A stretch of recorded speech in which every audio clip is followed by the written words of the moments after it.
რუსთავში პროგრამის საწარმოო საქართველოში ფარგლებში ახალი საწარმო ამოქმედდება. შეზღუდული პასუხისმგებლობის საზოგადოება GRC-ის ფილიალის შენობა, რომელიც კომპანიას სახელმწიფოსგან სიმბოლურ ფასად ერთლარად გადაეცა, დღეს რუსთავის მერმა დავით ჯიქიამ და რუსთავის მაჟორიტარმა დეპუტატმა ზვია ძიძიგურმა საკრებულოს თავმჯდომარესთან და ქვემო ქართლის გუბერნატორის მოადგილესთან ერთად დაათვალიერეს. ვრცლად ნახეთ ჩვენი სიუჟეტი. საწარმო, რომელიც პირველი პროდუქციის გამოშვებას მიმდინარე წლის ზაფხულიდან დაიწყებს, შეპესე GRC-ის ფილიალი იქნება და რუსთავში სამშენებლო მასალას, ეგრეთ წოდებულ სენდვიჩ პანელებს გამოუშვებს.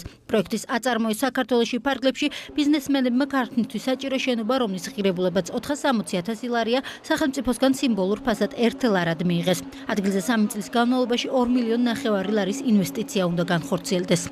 აწარმოო საქართველოს ფარგლებში კეთდება, ანუ თანხა ისე გადაეცა, მე მინდა აღვნიშნო კომპანიას, რომ ფაქტიურად თვითმმართველობა თავიდანვე ჩართული არ იყო და ეს კიდე იმის მაჩვენებელი, არც არავის არ გაუპიარებია, ეს იმის მაჩვენებელია, რომ უბრალოდ სახელმწიფო აკეთებს თავის საქმეს და არ არის დაკავებული მხოლოდ და მხოლოდ პიარით. გადაეცა თანხა, გადაეცათ ობიექტმად აწარმოო საქართველოს ფარგლებში, შევეცდებით მაქსიმალურად, ალბათ ნახეთ გზა დაზიანებულია, გზის მონაკვეთი აღუდგინოთ.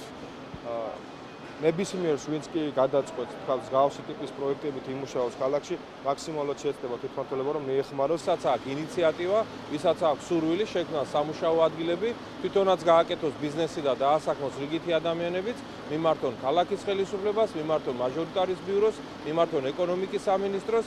ეს არის დაწყებული პროცესი საქართველოში, დაახლოებით 100 მილიონამდე ლარის ინვესტიცია შემოვიდა 2014 წელს და დაიხარჯა ახალი სამუშაო ადგილების შესაქმნელად. ვფიქრობ, რომ ეს ციფრი კიდევ უფრო მეტი უნდა გავხადოთ ყველამ ერთად.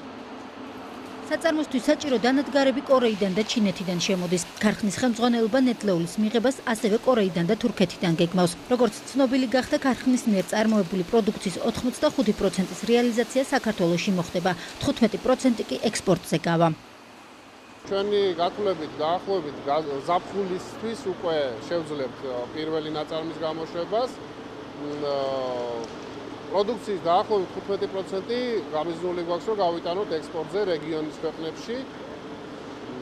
ასევე ამაზე გაჩერებას არ ვაპირებთ, ვაპირებთ გაფართოებასაც.